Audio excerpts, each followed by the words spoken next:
যে আমাৰ ভাৰতীয় জনতা পাৰ্টি আৰু মিত্ৰ দলক যি ধৰণে আশীৰ্বাদ কৰিছে সি সঁচাকৈ অভূতপূৰ্ব।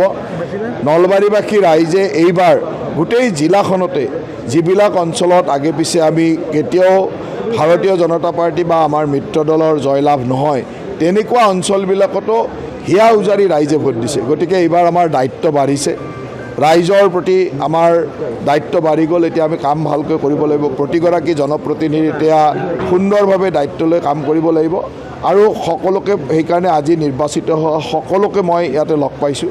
আমাৰ দলৰে মানে ক'ব গ'লে 100% আমাৰ দলৰ লোক নিৰ্বাচিত হৈছে, একেবাৰে পঞ্চায়ত ৱাৰ্ড মেম্বাৰৰ পৰা জিলা পৰিষদলৈকে।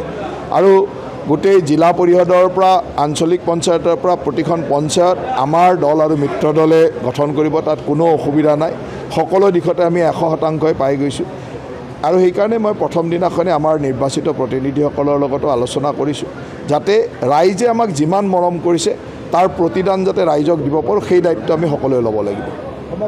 এইবাৰ দেখিবলৈ পোৱা যে সংখ্যালঘু অধিকৃত 100% সংখ্যালঘু অধিকৃত অঞ্চল, য'ত আপোনালোকে বাৰে বাৰে কৈ থাকে যে আমাক এই নালাগে তেনেকৈ ন্যায় ভোট নালাগে, কিন্তু তাতে এতিয়া দেখিবলৈ পোৱা যায় নলবাৰী জিলাখনতে যিখিনি সংখ্যালঘু মানুহ আছে সেইখিনি হ'ল আমাৰ খিলঞ্জীয়া সংখ্যালঘু। চহৰ অঞ্চলৰখিনি খিলঞ্জীয়া সংখ্যালঘু মানুহে আমাক হিয়া উজাৰি আগতেও ভোট দিছে কেতিয়াবা, আৰু কেতিয়াবা বিভিন্ন সময়ত বিভিন্ন ধৰণৰ অপপ্ৰচাৰ চলাৰ কাৰণে মানুহৰ মাজত এটা বিভ্ৰান্তি হয়, কেতিয়াবা সন্দেহ আমাৰ প্ৰতি থাকে।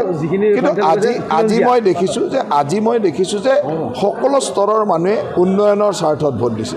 কাৰণ যোৱা নিৰ্বাচনৰ সময়ত চামগুৰিত যেতিয়া ভাৰতীয় জনতা পাৰ্টি জিকিছিল 25 বছৰ ৰকিবুল হুছেইনৰ শাসন আৰু এটা বছৰৰ ডিপ্লু শৰ্মাৰ মানে পৰিচালনা দেখা পালে।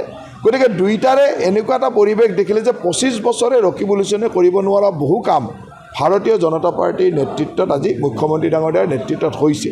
গতিকে ৰাইজে বুজি পায় যে কাৰ লগত থাকিলে উন্নয়ন হ'ব, কাৰণ প্ৰত্যেকে উন্নয়ন বিচাৰে আৰু উন্নয়ন আৰু বিকাশৰ কাৰণে আজি এনেকৈ ৰাইজ ওলাই আহিছে আৰু সকলো স্তৰৰ ৰাইজে আমাক ভোট দিছে। সভাপতি ভূপেন বৰাই বাৰে বাৰে কৈ আছিল যে পঞ্চায়তত যিবিলাক ভাল ফলাফল হ'ব, কিন্তু এবাৰ দেখিবলৈ পোৱা গ'ল পূৰ্বতকৈ কিন্তু আটাইতকৈ দুৰ্বল ফলাফল আৰু 3 যুগৰ প্ৰসংগ যে 3 যুগৰ বিপৰীত। চাওক, এতিয়া অসমত একমাত্ৰ ভাৰতীয় জনতা পাৰ্টি আৰু হিমন্ত বিশ্ব শৰ্মা ডাঙৰীয়াৰ মেজিকে চলে, তেওঁলোকৰ চমকে চলে। ইয়াত আৰু ৰাইজে বেলেগ মানে ৰাইজে একেবাৰে ধৰি লৈছে যে মোদী ডাঙৰীয়াৰ নেতৃত্বত আজি ভাৰতবৰ্ষ যিধৰণে আগবাঢ়ি গৈছে, হিমন্ত বিশ্ব শৰ্মা ডাঙৰীয়াৰ নেতৃত্বত অসমে যিধৰণে ভাৰতৰ এখন শ্ৰেষ্ঠ ৰাজ্য হ'বলৈ গৈ আছে, সেই পৰিৱেশত আৰু বেলেগৰ কথা নচলে। আৰু কেতিয়াবা এচাম লোকে যেনেকৈ ৰাজ পৰিয়ালৰ প্ৰতি অলপ আনুগত্য থাকে, সেই চাম লোকে বিভিন্ন সময়ত প্ৰচাৰ চলায়। সেই প্ৰচাৰ চলাইছিল যোৱা সময়ত আমি 11খন আসন জিকাৰ পিছতো আমাৰ প্ৰচাৰ যেনেকৈ চলিব লাগিছিল, এটা যোৰহাট আসন দিশতে সেই তাতকৈ বেছি প্ৰচাৰ চলিছিল। এইবাৰ যোৰহাটবাসীয়েও তাৰ প্ৰত্যুত্তৰ দি দিলে, যোৰহাটবাসীয়েও বুজাই দিলে যে উন্নয়নৰ লগতে তেখেতসকল আছে। ভাৰতীয় জনতা পাৰ্টি মুখ্যমন্ত্ৰী হিমন্ত বিশ্ব শৰ্মা ডাঙৰীয়াৰ লগতে তেখেত আছে, এইটো দেখুৱাই দিলে। আগন্তুক দিনত মানে কংগ্ৰেছৰ কোনো অস্তিত্ব নাথাকিব, কাৰণ এইবাৰ দেখিবলৈ পোৱা গ'ল নলবাৰীৰ যিগৰাকী কংগ্ৰেছ বিধায়ক আছিল তেওঁৰ সমষ্টিটো একেবাৰে জয় মই একোৱে কৰিব নোৱাৰিলে। আগন্তুক কথাটো এনেকুৱা, যেতিয়া কংগ্ৰেছ দলৰ নেতৃত্ব লোৱা মানুহে পাকিস্তানত যোৱা তথ্য ওলাব আৰু তাৰ স্পষ্টীকৰণো ৰাইজক নিদিব, ল'ৰা ছোৱালীক বিদেশী কৰি ৰাখিব, তাৰ স্পষ্টীকৰণো ৰাইজক নিদিব, ঘৈণীয়েকে পাকিস্তানৰ NGOৰ পৰা দৰমহা ল'ব, তাৰো স্পষ্টীকৰণ নিদিব, ৰাইজে কিয় বিশ্বাস কৰিব? ৰাইজক বিশ্বাস দিবলৈতো ৰাইজৰ ওচৰত থিয় হ'ব লাগিব। তেখেতসকলৰ নেতৃত্বৰ কথা হ'ল যে তেখেতসকলে মানে সপোন দেখি থাকে চৰকাৰ বনোৱা, সপোন দেখি থাকে মুখ্যমন্ত্ৰী হৈ থকা, কিন্তু সপোনবিলাক বাস্তৱ কৰিবৰ কাৰণে যে গাঁৱৰ ৰাইজৰ ওচৰত গৈ ৰাইজক সেৱা কৰিব লাগে, সেই বস্তুটো তেওঁলোকৰ দেখা নাপাওঁ।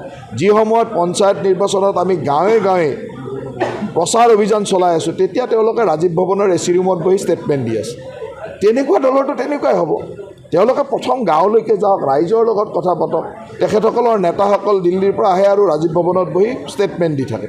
তেনেকৈ ষ্টেটমেণ্টেৰেতো জিকিব নোৱাৰিব নহয়, ৰাইজৰ ওচৰত যাব লাগিব। সমগ্ৰ নলবাৰী গেৰুৱাকৰণ হৈ থকাৰ মাজতে কিন্তু এটা যে সেই অঞ্চলত কিছু আমাৰ এনেকুৱা ধৰণৰ কথা আছিল যে তাত স্থানীয় কিছুমান সমস্যা আছিল, সেই সমস্যাবিলাকৰ কাৰণে প্ৰথম অৱস্থাত নিৰ্বাচনৰ ফলাফলটো তেনেকুৱা হোৱাৰ পিছত এতিয়া ৰিকাউণ্টিং কৰি আছে। মই এতিয়া শেহতীয়া ফলাফল মই নাজানো, কিন্তু তাত আমাৰ যিসকল দলীয় সদস্য আছে তেওঁলোকৰ মতে বহুখিনি ভোট, আমাৰ বহু ভোট বিভিন্ন কাৰণত নাকচ হোৱাৰ কাৰণে তেখেতসকলে ৰিকাউণ্টিং বিচাৰিছিলে। বিশেষকৈ মানে নাকচ নহ'ব লগা বহুত কাৰণত নাকচ কৰা হৈছিল বুলি তেখেতসকলৰ এটা অভিযোগ আছিলে। গতিকে এটা ৰিকাউণ্টিঙৰ পিছত কি আহে চোৱা যাব।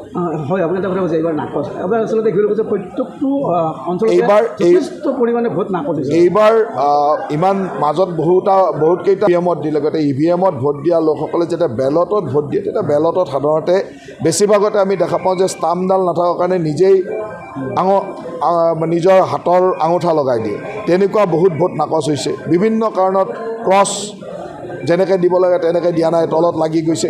যিকোনো খবৰৰ বাবে যোগাযোগ কৰক 7099017330 লগতে 7099017110 নম্বৰত।